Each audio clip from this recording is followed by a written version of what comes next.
And welcome back to Who Would Win. Today's Who Would Win comes to us from, if I get that name out in front of me right now, 1 second, folks, Mithley Schneider? S-R-I-D-L-E-R, Schneider, Mithley Schneider, I'm guessing, has the question in a three-way fight in the Brendan Fraser series Mummy movies. Who would win in a three-way fight? Imhotep, the Scorpion King, also known as, Matthias. Yeah, Matthias. Okay. Matthias. Or Emperor Han, the Dragon Emperor. So, this is actually, there's so many ways we can look at this. I think we'll focus on three in particular. We can't really do three because Scorpion King has never been a mummy. That's the catch here. So, I think we'll look at two real main scenarios here. One, them on their own in a one-on-one fight with all of their abilities. And then two, same, but also with their respected armies. So Imhotep, and we obviously are looking at the remake because Imhotep is actually, first off, a real Egyptian figure, and B, was from the original one as well, where he was not as big a threat. He was a high priestess in the movies. He had an affair with Anaxonamun. He was imprisoned with the Hamdai, which was like, why would you put that curse on him? Like, that really didn't make any sense. When he came back, he was pretty much invulnerable. Like, modern weaponry couldn't hurt him, although he was temporarily stunned by a shotgun. We never really see what would happen if, like, our high-powered weapons were used against him. Cannon fire, bombs, anything like that. My guess is it still wouldn't kill him, but it might injure him to some degree. Immortality, by all accounts, he was immortal. Superhuman strength, self-sustenance, regenerative healing factor, even like when he was injured, like when he got his arm cut off against Rick, he was able to just kind of go. He has necrokinesis. He can raise the dead because he was a necromancer. He can eclipse manipulation. Telekinesis. That's a big one, the telekinesis. We see him use that one, I think, among some of the most prevalent of his abilities. He also has the ability to turn himself into sand and to get around if he needs to. But yeah, the telekinesis, we see him able to very easily lift a full human, lift multiple people. We don't know the full extent of his telekinesis. In fact, we don't, to be fair, know the full extent of all these guys' powers, apart from what we see in the movie. Or in the movies, I should say. But we can assume that if what they see is, or what they use is what they or what they're limited to in terms of what they can do, then it's still very impressive. Sand manipulation, as I said, he can turn into sand. We see him manipulating giant sandstorms. Though it is theorized that his ability to control the water and his ability to control sand might be just linked to his telekinesis. Although it doesn't seem to be the case. At least if it is, it's a very refined telekinesis due to the fact that he can, like, impart his face in there. We see his face. He's seeing things through the sand. My guess is it is like sand manipulation, aquakinesis, water manipulation, as we see in the second one. He threw an entire river at them. Hypnosis. He does have some level of hypnotic ability, but nothing that would be useful in combat. He can see the future or read the future through water. Doesn't really matter. Eh? And life force absorption, but only through the sacred jars, so that's not going to really matter here. He's proficient in weapons, and he's multilinguistic. However, his weaknesses do include cats when he's not fully restored, so that won't work here. And ancient Egyptian artifacts, things that can rob him of his mortality or affect his immortality. Or rob him of his immortality, I should say. Like when we see with the Book of the Dead and the Book of Life, or excuse me, it was the Book of the Life that took his immortality. And when he goes into the Scorpion King's tomb, there was, I think it was it Anubis who actually took the power from him? Yeah, so he's not above gods in terms of power. Mystical artifacts can affect his abilities. Matthias, the Scorpion King, our middleman here in the image, as you can see, is a Akkadian warrior that was known as the Scorpion King. He basically became a mercenary and was a feared warrior, but ultimately he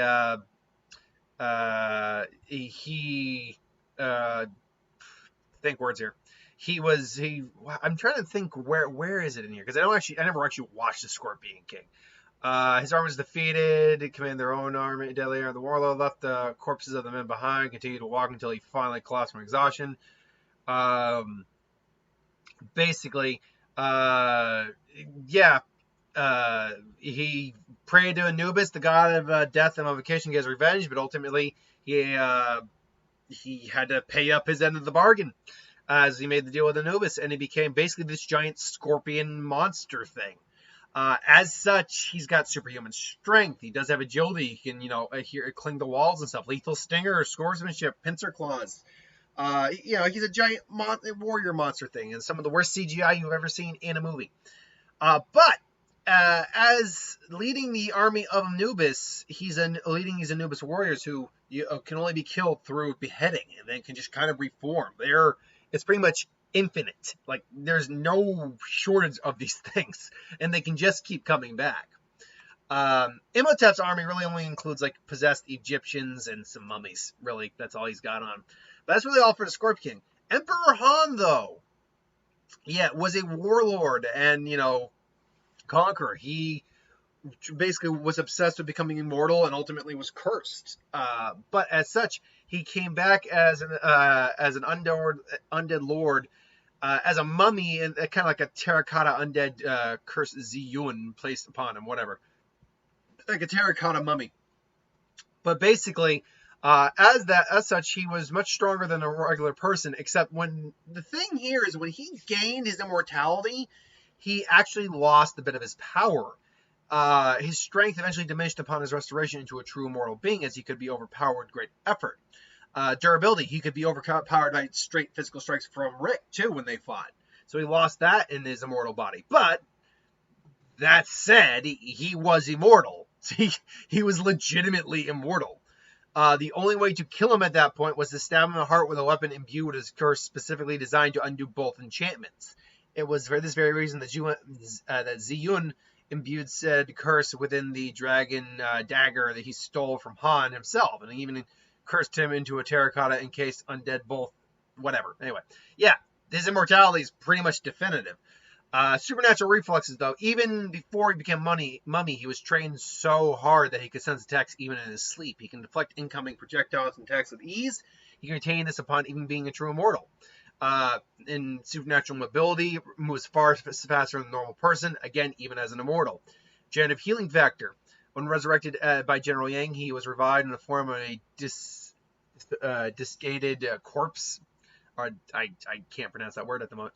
A desiccated corpse, encased in a terracotta statue. Whenever he regenerated, molten substances would form around his body. Basically, when he became immortal, he could just regenerate. The only thing that can destroy him was the dagger at that point. Chinese witchcraft. He was a very powerful sorcerer being trained by the best mystics in his land.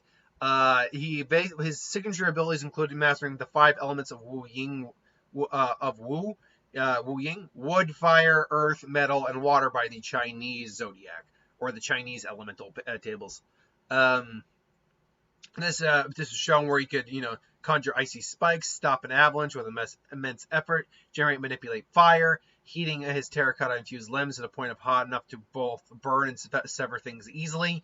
Elemental sealing, he can also conjure 5 spheres, each formed out of representing elements of Wu Ying, or Wu Ying, I think, or Wu Xing. The Z always messes me up. As the catalyst to seal restless souls of his fallen enemies and slaves who are buried beneath the Great Wall. The order's this order's destruction and neutralizes. The orb's destruction would neutralize their sealing. It also has telekinesis, similar to Imhotep, and shapeshifting. He can turn some of his big things was he turned into a foo dog and a giant 3-headed dragon. He is a master martial artist and swordsman, just due to the fact that that's how he's trained and feared. So, again, without armies and with armies. Without armies, 3-on-1 fight. Right out of the gate, the Scorpion King is losing this, is not going to be able to beat these guys in a fight. Unlike the other two, the Scorpion King does not have any sort of real mysticism abilities. He's not a sorcerer. He's just a warrior who more or less got mutated and morphed into this giant scorpion monster. So while physically he might be able to overpower them for a time, it's really just going to be a battle of attrition where they just have to wear this dude out.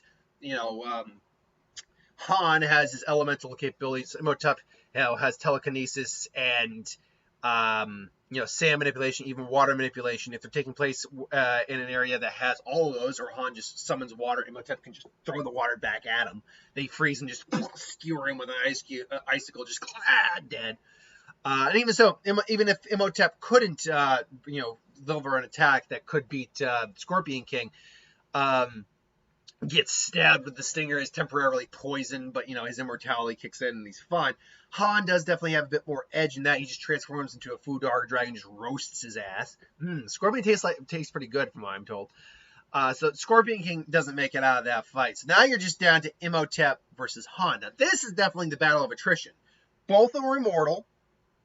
Both have mystical abilities. However, it's more of the fact that it's a kind of anything you can do, I can do better scenario, because Han can control every element that Imhotep can. He can control Earth, which is sand composes of Earth. He can control water. He also has fire, he has metal, and he has wood. We never see really much of the metal or the wood aspects, but we can assume he can use these as well. Maybe something giant spikes or something like that. Molten metal, whatever. That would make sense given the fire element as well. He's also a better fighter in martial arts and warrior. Imhotep was not a warrior. He was a priestess. He can fight. He was a high priest. He can fight, and he is proficient.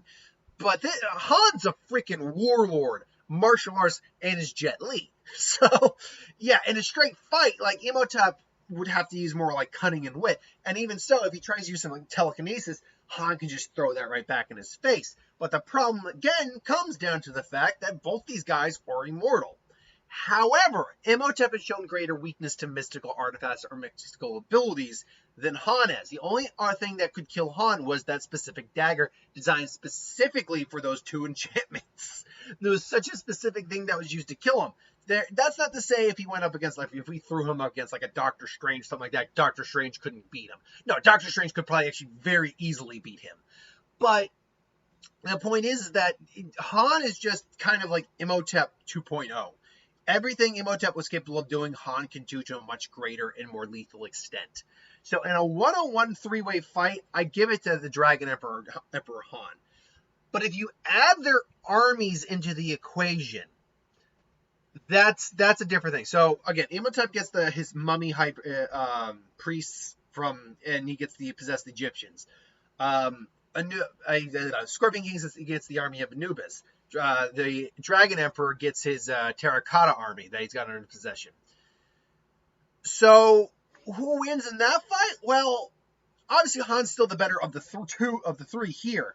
But between their armies, Imhotep doesn't really have actual warriors on his side, sadly. He's just got possessed people. So they're just gone, dead, taken out. Imhotep, again, is just kind of not a threat compared to the other two. Compared to Han, and Scorpion King's Anubis army is better than that.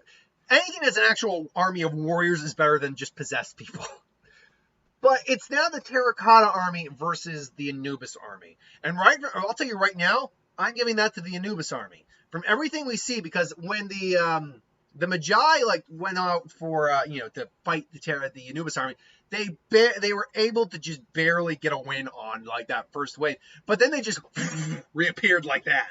So more or less, what it sounds like is that there's a nigh infinite amount of them.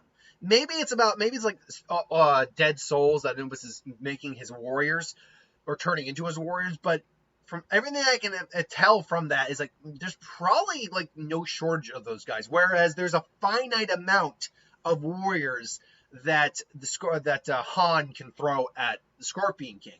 So army to army, the Anubis army I think takes out the Terracotta warriors. But now that begs the question. Even though by all accounts only the Dragon Dagger, yeah, I think that's what it was actually called. The dagger could kill Han. Would he be able to stop an entire, pretty much infinite army of Anubis warriors on his own? He could probably take a huge amount of these guys out, but they're just it's ants that just keep coming and coming and coming. Sure, there might be a finite amount of them, but that finite amount may number in the millions. So it's a matter of, would he be overwhelmed? Would eventually the army of Anubis just start coming in and start slicing at him, and him actually being hit, and just maybe his head gets taken off? Does that kill him, kind of thing? Um, I see that's tough because in theory he's still immortal, but if you were to maybe dismember him, what is he capable of just doing what Imhotep did in the first movie? We just reattaches the arm, or couldn't they just go plop, or does he just have such high regeneration that's like no? My guess is this. And this is why the Scorpion King wins in an army to army battle, is that his immortality probably works on the same level as Imhotep's. Same with his regeneration, where yes, if he were to be dismembered, like get his arm or leg or a limb chopped off, he could reattach the limb, no problem.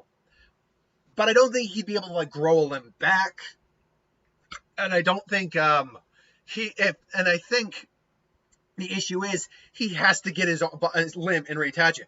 And if there's a swarm of Anubis warriors coming and starting to just swipe at him and he can't block it anymore and just loses his arm, gets cut. While he might be alive, he can't do jack shit at that point. Like his arm can't move on its own, because we saw Imhotep's arm didn't move on its own or anything. Like he just had to pick up his arm. So I'm going to assume it's the same thing where it's like he's beheaded, all that, and and then the Scorpion King kind of just wanders over, looks at him, and he's looking at him. Now, to be fair, he might still be able to like cast sorcery and stuff like that. He still might be able to do that, but at that point, it's kind of like if you remember like Azula in Avatar: Last Airbender, where she got beat by Zuko. She's basically just spitting fire into the world, just angry. It's like, yeah, it's like, well, you've been conquered. And you're my trophy now, you mother. So. Yeah, I gotta go army to army. I'm actually going Scorpion King. I am actually going to Scorpion King because I think the Anubis army is the most effective of the three armies. And he has the most men to spare with an Anubis army because it's implied they can just re-pop up. And then there's no theoretical end to them. Whereas Imhotep doesn't really have a true army. He's just got possessed people. I mean, he can possess a lot of people. He's got his mummies, but those things can be put down, honestly, with just a lot of gunfire, to be frank. Maybe not killed, but blown apart. And the Terracotta army is composed of fighters to some degree, some better warriors than others, but there's just a finite amount of them. And they're not really, some of them are, lesser warriors than others. So, yeah, I do think, and one Anubis will probably cleave through a huge bevy of those guys before they realize, oh, we got to take their heads off. So, yeah, I'm going to, so one-on-one in a three-way match, Han, the Dragon Emperor. In a 3-on-3 army match, I go with Scorpion King Matthias. Imhotep, I love you, and you're probably the best of these characters, but you just fall short because they just made better versions of you. They made a better version of you skill-wise and power-wise in the third movie, which I actually do own the third. Of the three Mummy movies, that is the one I do own, weirdly enough, because I enjoyed it. I actually like all the Mummy movies. But anyway, I digress. Thanks for watching. Hope you enjoyed. Like, comment, share, subscribe. Hit that bell if you want to be notified. I got to pre-record my Atlantic video, but I'm low on battery, so I got to charge it. But you'll notice this is up early today because I actually had the day off without knowing it's today. I went into work, like, oh, you're not supposed to be here. I was like, what? I was like, oh, yeah, sorry. It's like, but my schedule wasn't posted was the problem. Like, oh, all right. That's cool. Whatever. That's fine. I can take a day off. I'm good. That's nice. I wish I'd known that prior so I could just slept in, but whatever. I'll probably take a nap or something after this. I'm just like, I can sleep in. Yay. Until then, thanks for watching. Hope you enjoyed. Like, comment, share, subscribe. I'll see you later, folks. Have a good one.